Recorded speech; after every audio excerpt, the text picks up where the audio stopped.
The following podcast is intended for a mature audience. Listener discretion is advised.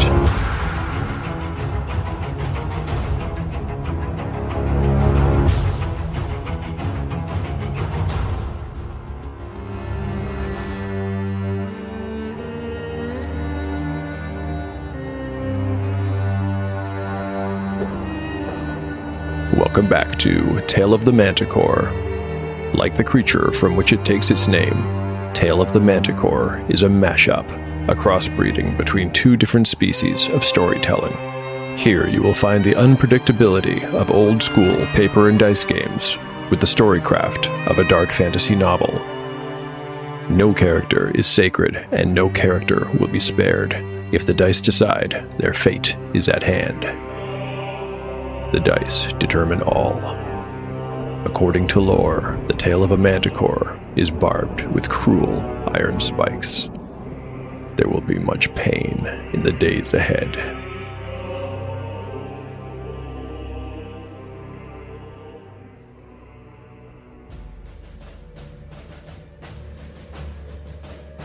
Last time on Tale of the Manticore. Chapter 67, from beginning to end, concerns an encounter with a hill giant. The creature has made its lair in the very cavern the party needs to move through if they hope to ascend the Agojen from the relative safety of the mountain's interior. That's relative safety, not actual safety. The mountain is full of hazards that no sane person would risk unless the alternative was much worse, which in this case, it is. Fighting a flying dragon while clinging to a mountainside is not a good plan for anything but a quick trip to the afterlife. Getting past this giant will hopefully get the companions into the mountain's interior. Actually, that is yet to be seen. But before they can get past it and find out, they will first need to find a way to get near it. Atop a 60-foot-high ledge, among the ruins of a dwarven guard tower, the giant has a big advantage over any intruders. It can hurl bricks and chunks of masonry from above and for a long time before anyone can reach it. At the same time, it has decent cover from enemy missile fire. Umura sets in motion a plan that fails spectacularly. She sacrifices her scroll of protection from normal missiles and uses herself as a decoy, swinging her lamp and yelling at the giant in an attempt to draw fire while the melee fighters rush the monster's position. But she has not fully understood the spell that she has cast and finds out the hard way that it does not work against projectiles as large as these. She is struck once, then again, and as she stubbornly remains in plain view, a third time before Agojen dashes out and yanks her back behind cover. Gyrios and the two dwarfs have made it partway up the stairs by now, but their progress has almost cost Umura her life. They endure a hail of rubble before they reach the top, and, after an intense but short battle, manage to force the creature back to the edge, where it slips and falls off. Gravity does the rest of the work, ending the encounter and leaving the companions to lick their wounds.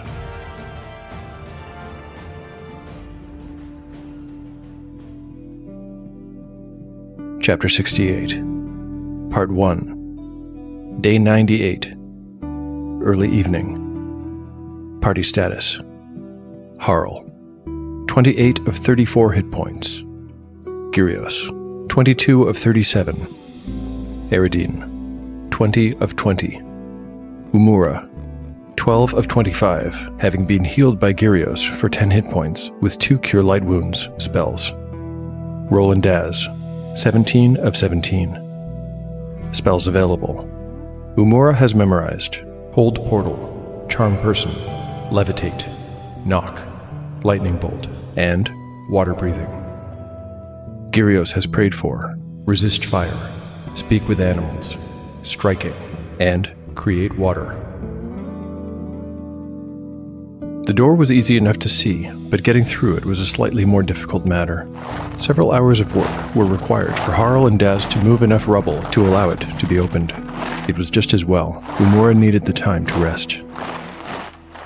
While Agojen crouched in front of the door, inspecting it for traps, Harl finished clearing away the last of the loose rubble, and then walked down to the cavern floor, saying he wished to check on Umura.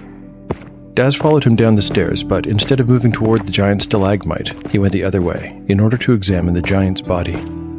He had no doubt that it was dead. They had watched it for signs of movement from above for some time before they began clearing the door. No, Daz simply wanted to get a look at the thing up close. Like Harl, he had never fought a giant before today. When he returned to the ledge top, Eridine, with Umura's lamp at her side, was just finishing her inspection of the door.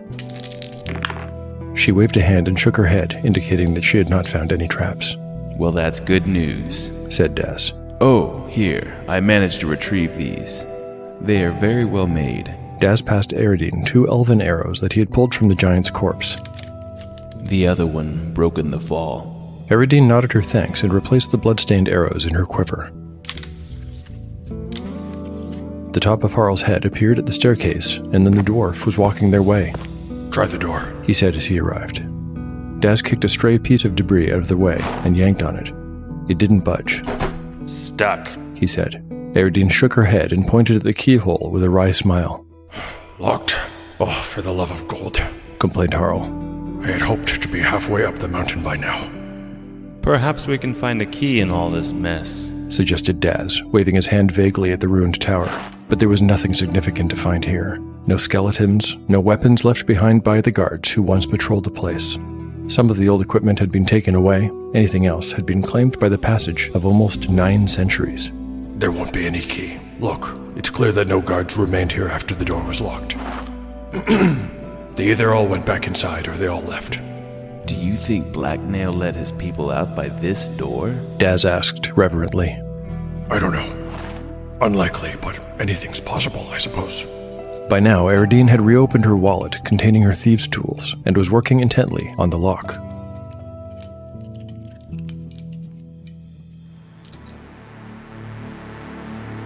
Eridine failed her roll when checking for traps, but it doesn't matter. There are no traps to be found. Not here, anyway. The dwarves who built this tower must have thought the structure on its own was plenty by way of defense and did not see the need for more.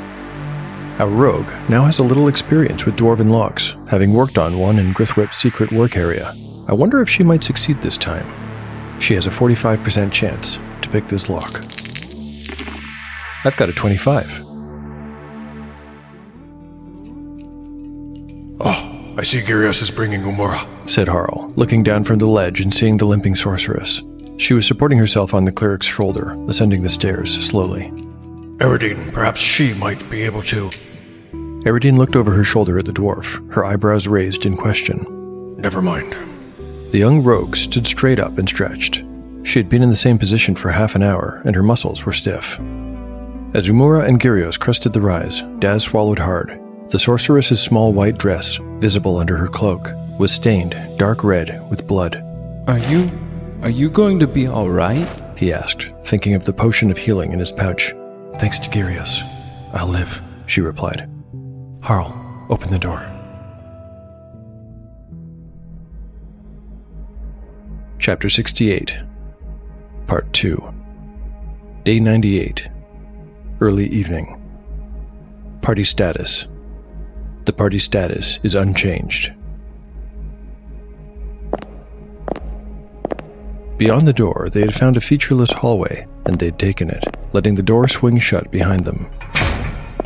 That had been 3 hours ago. Since then, there had been nothing to interrupt the uniform monotony of their passage. No doors, no intersections. Nothing. The lack of change gave the impression that time had somehow stopped working here. Daz pointed out that they had been on a slight incline the whole way, and that the passage curved minutely to the left.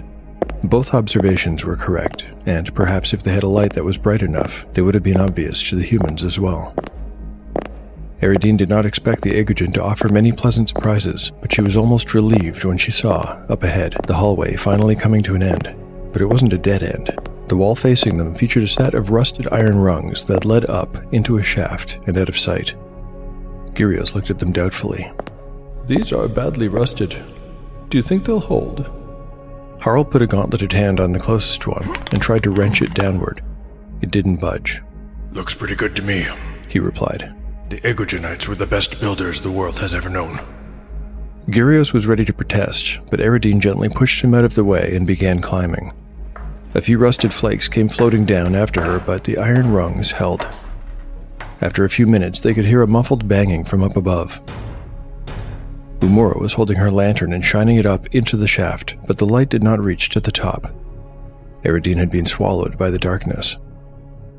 After another few minutes, she reappeared as she quickly descended and, presently, was with them once again. In her throaty alto, she told them that the ladder went about 100 feet up before terminating at a trap door. Unfortunately, it was barred on the other side. The best lockpicker in the world wouldn't be able to get them past this door. True, but there are other ways, offered Umura. She attached the lantern to her belt and began climbing. Once again, they waited until they heard the eventual sound of muffled banging. This time, after a little pause, there also came a scraping sound. At Umura's whistle, they climbed the ladder, one by one.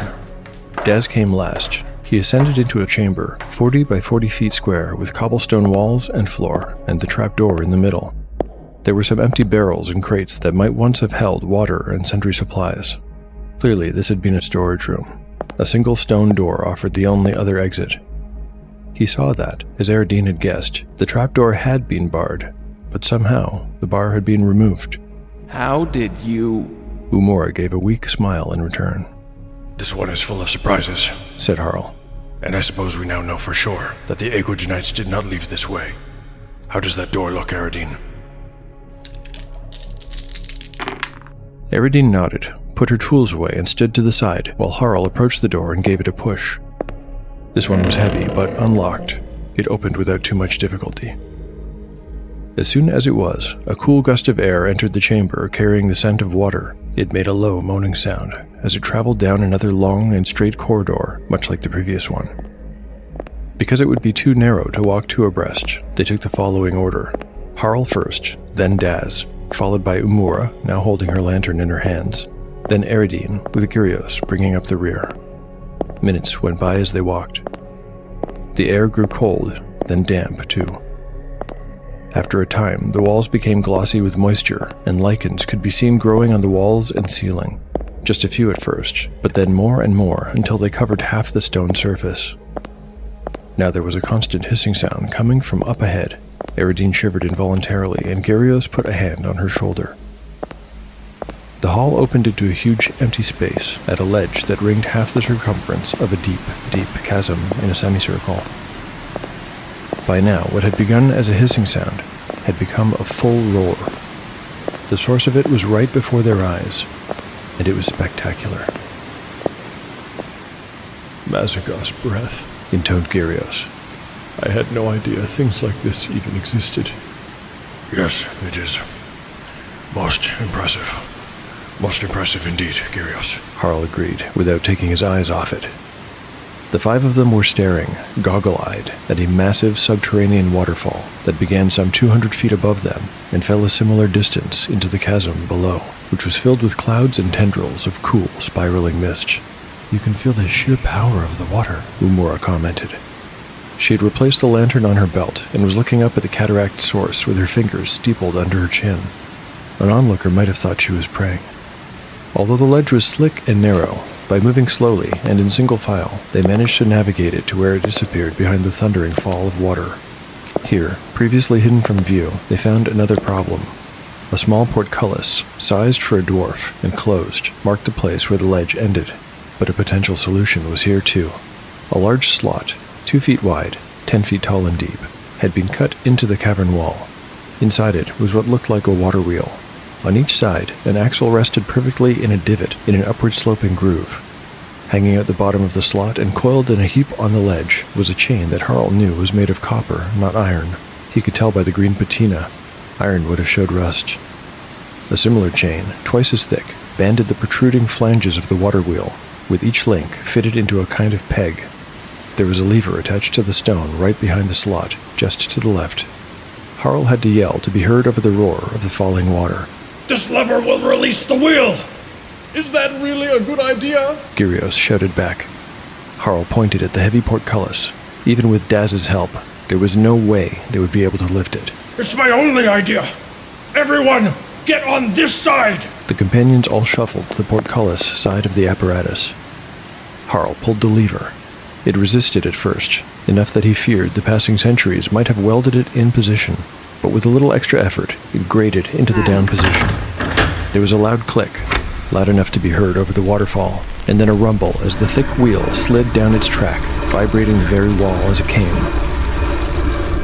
It stopped abruptly where the track ended and instantly engaged with the pounding water from above, turning and gaining speed. Now it was spinning as quickly as the wheel of a horse-drawn cart, which was impressive given its size and weight, and adding new sounds to the white noise of the waterfall. The chain that had been piled on the ledge was drawn up now so that only the tail end protruded from the slot. This must be how the wheel was retracted, thought Harl. He was glad that all he had needed to do was pull the lever. It would take a full team of strong dwarves to pull this wheel back out of the water, no matter how many pulleys were in play inside and out of sight. The vibrations in the wheel did not go away once the wheel had fully engaged. They grew stronger, and now the whole cavern thrummed like a titanic beehive. From deep inside the mountain, coming from beyond the portcullis, came a variety of reverberant and low-pitched mechanical sounds. Clicks, ratcheting noises, moving chains, and clanging metal. Suddenly, the portcullis began to rise on its own. Ha! Exclaimed Harl in triumph. It worked! Let's go! Daz went first, disappearing into the darkness beyond the metal gate. Umura, removing the lamp from her belt once again, followed. Then Eridine and Gyrios went in. The three humans had to duck when they entered. Harl came last. Nobody saw, but he was smiling, ear to ear.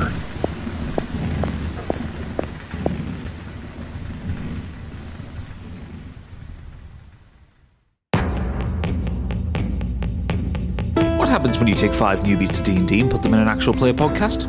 Chaos, that's what. Do Dragon's Dream Scorched Sheep tells a tale of a group of adventurers fighting against impossible odds in a situation they don't quite understand, using tools they really shouldn't be allowed to use unsupervised. Join us as they battle monsters, despots, criminals, and their own dice, while they forge a path through the world of Erethria. We have drama, we have comedy, we have characters throwing bears, we even sing a song or two. Do Dragon's Dream of Scorched Sheep is available everywhere you can find podcasts.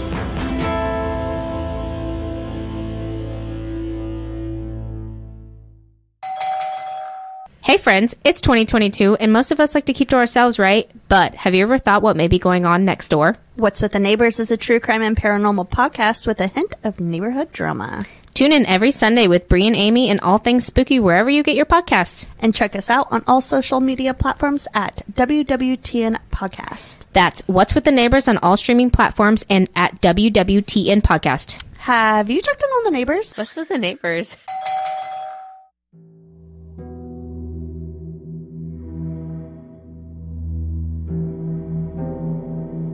Dramatis Personae, Harl Stonecarver. 6 years ago. Why have we not gone there to save what we can? At 32 years of age, Harl was in his final year of formal schooling. After just a few more lessons, he would be expected to take up the responsibilities of adulthood in one form or another, and to contribute to the prosperity of Dwervar. His teacher was one of the eldest members of the Hold. Grillikin Sharpchisel had a wizened face, complemented by a curly white beard that hung down past his knees. He eschewed armor in favor of a simple cloth robe, cinched at the waist with a goatskin belt. Grillikin's most notable features were his eyes. Brown and flecked with yellow, they twinkled like garnets. The joyful crow's feet at the edges gave him an air of perpetual mirth, which, by and large, was not inaccurate. Well, why don't you tell me? Returned the teacher. This was a strategy common among all his instructors. Harl considered for a moment before replying. The distance? He guessed. That's part of it. Think of all the maps you have studied. How long do you think it would take to reach the Agojen? 3 weeks, suggested Harl, this time without any meaningful reflection. Is that all? Asked Grillikin. He was wearing a particular smile that, Harl knew, denoted patience, not pleasure. Perhaps it is as much as a month, Harl said weakly. At least a month, his teacher corrected. And as much time traveling over lands that are wild, unsafe, and not well known. I do not fear the wilds, Harl boasted. Perhaps you should, countered Grillikin. Still, I admire your courage, Master Stonecarver. It's one of your better qualities. He paused and scratched under his beard thoughtfully. I wonder, is your knowledge of maps one of your worst? Harl was not especially adept at cartography, and his memory was average at best. What lies between here and Cloudspur? Harl knew the answer to this question. He replied without hesitation. Thangar. Well, at least you got that one quickly enough. And what can you tell me of Thangar? Harl knew little about the place. Reading histories was uninteresting to him compared to living real experiences. He did have a healthy academic curiosity, but it was more for the culture of men than it was for the history of his own race. He cleared his throat. I regret, I cannot recall very much. It was founded by one of the 3 champions. Not Blacknail, obviously. Correct. Not blackmail. It was founded by Varen Elamor. Do you think that you shall ever visit Thangar, Harl? Harl shrugged. I doubt it. He replied simply. And why is that? It's far from here. Difficult to reach, and I have little reason to go there. Well, I think you have answered your original question on your own then. The Agojen is even farther away, even harder to reach, and it is unlikely that Blacknail left behind anything worth finding. Why would he? I just thought that... I was just surprised that nobody had gone there to find out.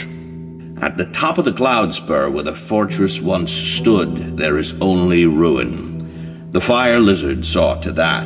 Much of what remains is a maze of broken rubble. That is what it says in Blacknail's own account. I understand, said Harl, hoping the lesson was drawing to a close. He would rather be sparring, or perhaps sleeping. Grillican Sharpchisel's garnet-colored eyes clouded as the old dwarf became lost in thought. What a shame it is, he muttered, that the greatest achievement of dwarven ingenuity and effort, you and I will never see.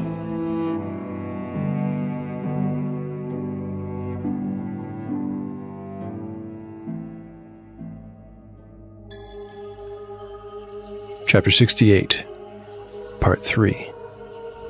Day 98, early evening. Party status. The party status is unchanged, with the exception of Umura, who has used her spell of Knock.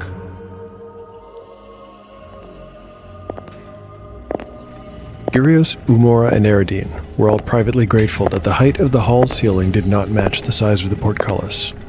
Although it was still too narrow to walk two abreast, at least there was enough headroom that they did not have to crouch. This passage was like a mirror image of the last one, with thick lichen growth near the waterfall end that gradually thinned out as the companions moved further into the mountain. After 20-odd minutes, the walls were bare, and everything was monotonous, as it had been before. By the same token, the hall seemed as straight as an arrow to the 3 humans. Daz and Harl assured them that it curved slightly and had a noticeable incline. They walked in silence for another hour or so. Umura figured they must have covered 2 or 3 miles before Harl called them to a halt. He told them, somewhat apologetically, that a thought had entered his brain and he could not rid himself of it.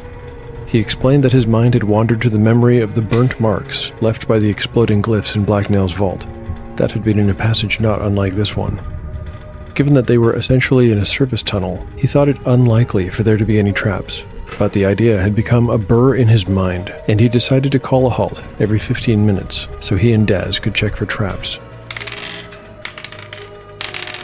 They found none on their first check, none on their second, and still nothing on the third. But during this last check, while the 2 dwarves were scanning the floor, Eridine put a hand to her ear to indicate she heard something. There had been noises the whole time they had been walking.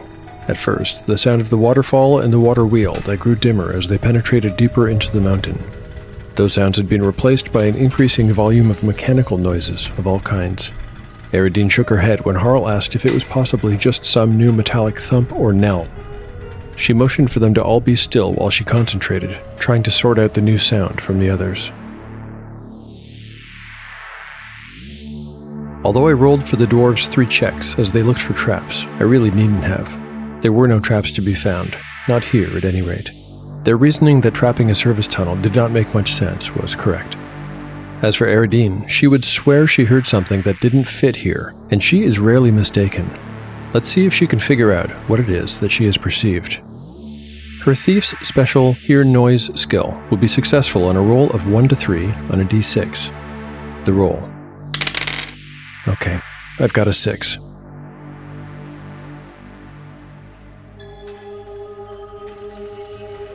Eridine shook her head and chewed her lip in frustration. Eventually she gave up. She reiterated that she was sure there was something making noises ahead that did not belong with the other sounds, but she just couldn't make it out. Perhaps I should use the owl, Umura offered. If there's anything malevolent up ahead, it would be better to know in advance. But you can only call in its power once per day, isn't that right? Asked Harl, shaking his head. I think you ought to save it for when we are further up the mountain. It is unlikely there's anything actually evil down here. We are more likely to encounter traps than anything alive. And if there is anything alive down here, it is probably... Harl appeared to be choosing his words. He had been about to say an insect, but thought better of it. Non-intelligent. Umura, surprising everyone, offered no resistance. She just nodded, moving her hand away from her belt pouch. Yes, that makes sense. Of course, it would be wise to proceed with caution. Daz and I will continue to look for traps every so often. Perhaps when we are closer to the source. Eridine, you might try to listen again. The rogue nodded absently, with a troubled look in her green eyes. They walked for another 45 minutes, prudently stopping every 15. Eridine continued hearing that odd sound, but it took ages before she was sure what it was, and when she realized, she could hardly believe her ears. It was the sound of a very deep male voice. Singing.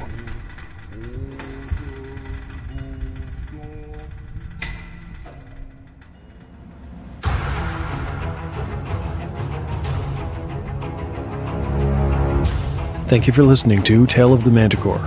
If you like what you've heard and want to support the show, there are now 4 ways to help. You can recommend the show online or to friends. You can like and retweet episode announcements on Twitter. You can pick up One Shot in the Dark, available for $1.50 on DriveThruRPG. And finally, you can rate or review the show on your podcatcher of choice. My thanks to everyone who supports the show. I'd like to read a review from iTunes today. This one was posted by Space Princess Shannon. Shannon writes, "A very enjoyable story and adventure. Really captures the magic and excitement of playing old-school role-playing games." Appreciate that very kind review, Shannon. It's funny. One of my goals in making the show is to recapture my youth, but, my games as a kid didn't much resemble Tale of the Manticore. I guess this podcast is a hybrid in more ways than one. Let's talk about this episode's great voice talent. Returning as Daz is Jared Grimm. Find Jared on Twitter at CrazyDrunkenElf. Playing Professor Grillikin Sharpchisel is Professor Dungeon Master of the popular Dungeon Craft YouTube channel. I'll bet some of you clocked him already. I'm a big fan of Dungeon Craft, so I was really thrilled when the professor agreed to do a voice. Thanks, Prof. For those of you who use socials, you can find me on Twitter at ManticoreTale, or if you prefer Instagram, I'm at Tale of the Manticore Podcast. My email is taleofthemanticore@gmail.com. I also keep a blog at taleofthemanticore.blogspot.com, where I post show notes, art, character sheets, maps, and other miscellany. The story will continue on the next episode of Tale of the Manticore, the story where chaos rolls.